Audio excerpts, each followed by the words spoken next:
Now, another thing that we'll talk really about is the kind of sales personnel that we find in the market. There would be a majority of people would be different from each other. No two salesmen are similar, like no two human beings are similar. Similarly, they may have different qualities. They may have different attitude. They may have different outlook. So what are the major types of salespeople? One is transactional. Transactional salespeople are those that simply wait for the transaction to make their sale. These are the salespeople that might be referred to as the order takers because they passively sit by waiting for the sales to come to them.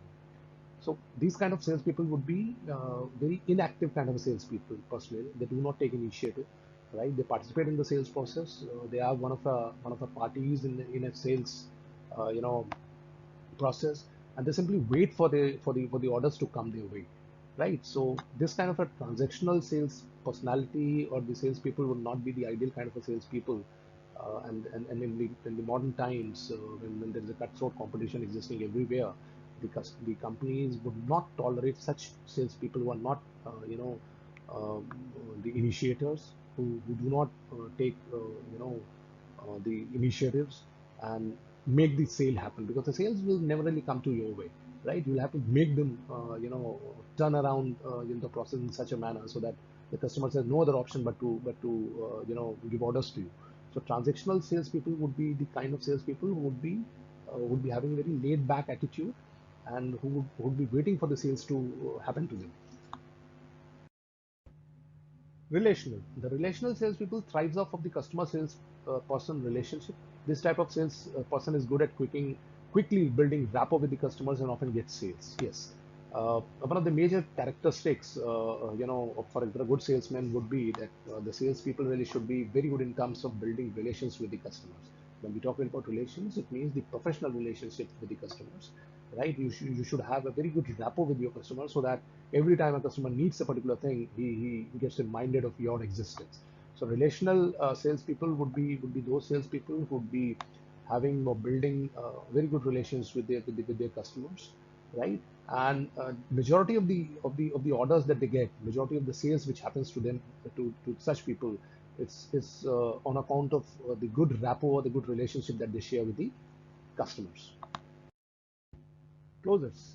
A large portions of the sales force in many different industries is made of closers, or those who are always trying to close the deal on a sale. Yes, see, one of the most important thing when we talk really about the sales process is that you should be able to open the sales, process in a very emphatic manner. At the same time, you should be able to close the deal also.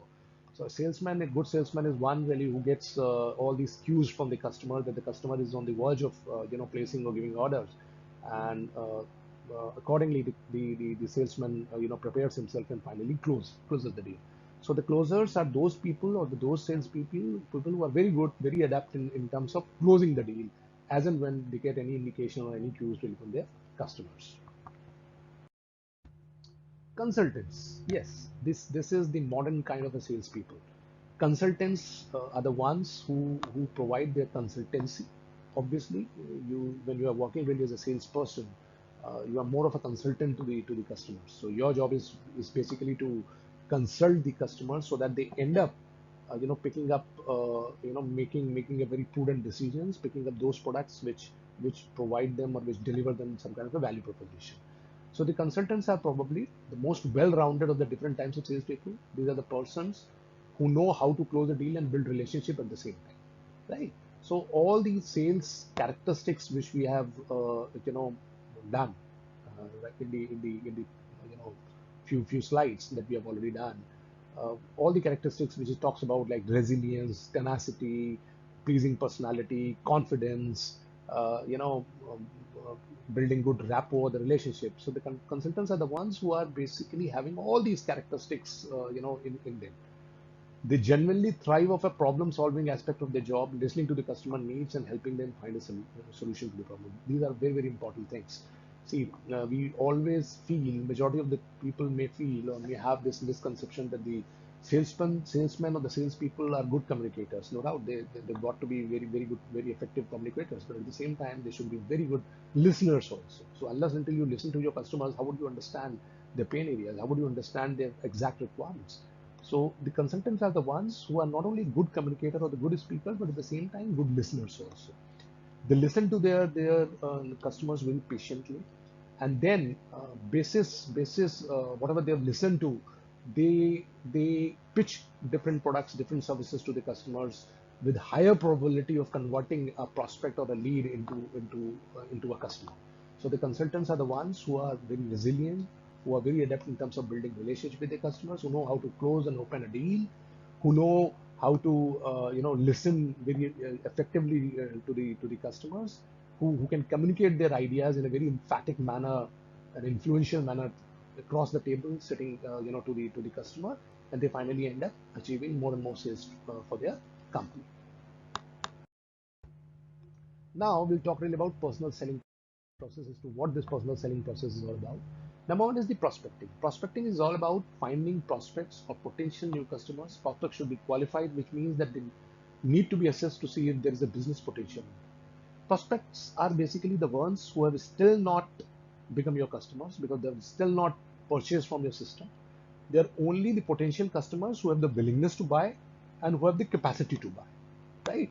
So some kind of a filtering is to be done really by a smart salesman when we talk about the personal selling process as to, of all the prospects which might be there in the market, who are the ones who have the higher propensity to buy from your system, right? So this kind of a prospecting is to be done. Prospects should be qualified. Should be qualified means they must have the capacity to buy from your system. Because if you're selling something, if your prospect cannot afford that particular thing, it's not a prospect for you because that is beyond his affordability. At the same time, if the prospect does not have the willingness to buy from your system, he is also not somebody really you should be focusing on. So you should be focusing on only those prospects who have the willingness to buy from your system, who have the affordability to buy from your system, who have the capacity to buy from your system. So prospecting is the first step in the personal selling process, which is to be done by every good smart sales person. In order to qualify prospects, one needs to plan a sales approach focused on needs of the customers. Yes, you should be focusing all the time really about on the needs of the customers. Determine which products or service best meets their needs. Yes, you may have a very wide product portfolio or the service portfolio, so you need to figure out as to which products or services meet their needs, right? In order to save time, rank the prospects and leave out those who are least likely to buy. Yes, because see, in a market which may be flooded with so many prospects, one cannot focus or concentrate on each and every prospects. So you have to basically focus on only on those prospects who have the higher propensity to buy from your system and the capacity to buy, and leave aside those people who have the least likelihood to buy from your system. So this is kind of a filtering system which is to be done by every good salesman. Pre-approach. Pre-approach, another step of personal selling process. It consists of planning and preparation. The salesman has to meticulously plan the sales presentation. Need exploration is the especially important of pre-approach. Pre-approach means a step ahead of, step one step before you have actually hit the customer, right? Pre-approach, before approaching a customer, whatever you are supposed to be doing before approaching a customer, that basically will be a part and parcel of the pre-approach. So need exploration would be one step which is to be done during this process, and you have to basically plan about the sales presentation also, wherein you will be running some kind of a presentation to a customer when you're talking really about about services, about your system, about your company, and you have to basically highlight those points as to why a customer should be buying only from your system, what value proposition you are planning really to deliver to them in case they end up buying from your system. So these are the things which are to be done really during the pre-approach. Securing appointments, sales interviews is also a part of pre-approach. You cannot really barge into any customer's place. You need to basically secure an appointment, a prior appointment with a customer. That's a more professional way. You can give him a call. You can shoot a mail to him asking for a convenient time so that you can be present on that particular time, securing an appointment beforehand before actually hitting the customer. Approach. Another step is the approach. Approach is the initial part of the interaction to customers. Sales interviews. It includes the opening remark. Now you have actually approached the customer. You have hit the customer. You are personally meeting him, and whatever is to be done, more emphatically, that would be the job of a salespeople. Sales presentation, actually, yes, this would be a part of another step of sales planning process. The customer may want to know as to what your company is all about. They want to know more and more really about your products and services, so that they can also make up their mind as to what product and services are to be picked up, right? So this is where the sales representation, does the job really for the company. The customer, the sales representatives are supposed to basically design or build a very good sales presentation, wherein they need to talk really about the companies in a very emphatic manner. It's all about storytelling really to a customer. It's all about, it may also include certain demonstration which needs to be carried out in case the product is little technical or complex, right? So that would be in the sales presentation. Personal selling process, IDA approach of presentation. That is very very important. IDA's approach of presentation is very important. I mean, this action and desire, and then finally closing the deal. How can you create some kind of a curiosity in the minds of your customers? How can you create that kind of a desire in a customers to go for certain products and services? And how can you convince a customer that yes, this particular product or service will not only satisfy your requirement, but at the same time deliver some kind of a value proposition to to you also. So these are some of the steps which are required to be done daily by every customer. Now closing the deal, like I said, I mean initially, the closing the deal is also equally important as is the opening the deal. The moment you are there at a customer's place, right? The way you are conducting yourself, the way you are opening deal as well as the closing deal, because the customer during his deliberation with you will keep on giving various cues, various indications to you as to when the customer is ready, when the customer is already made up his mind and can place the order. So these are the smart salesmen would be very quick in terms of picking up these cues or the indications from the customers, and they finally move to the closing of the deal. Very important stage of personal selling. Look for the buying signals. As I said, I mean the customers will keep on giving you signals every now and then as to whether they are ready really to buy from the system or not. Post sales services, that is also very very important.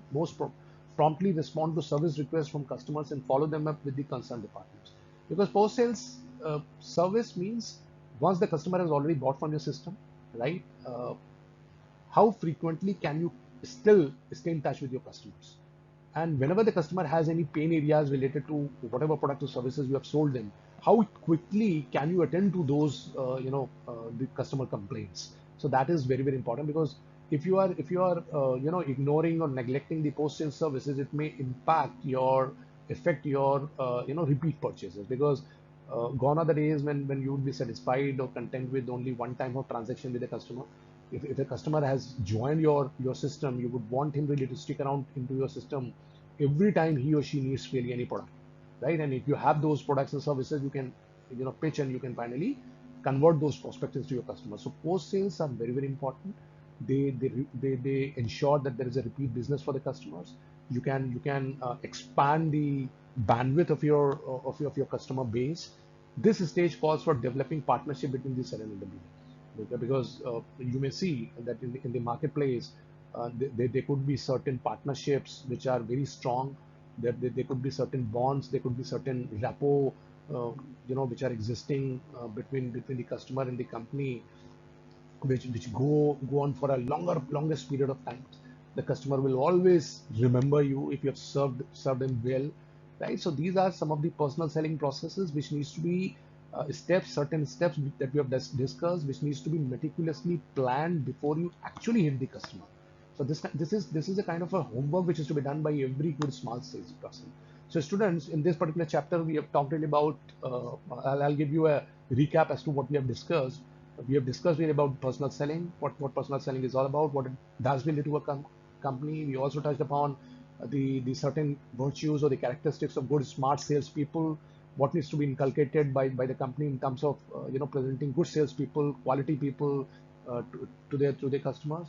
And then we also talked about the kinds of sales personnel that we normally see really in the market. And finally, we talked about the personal selling process as to how this process needs to be carried out in a very influential and very emphatic manner, so that you can stay in touch with your customer and you can expand your customer base. So that's all really from my side today.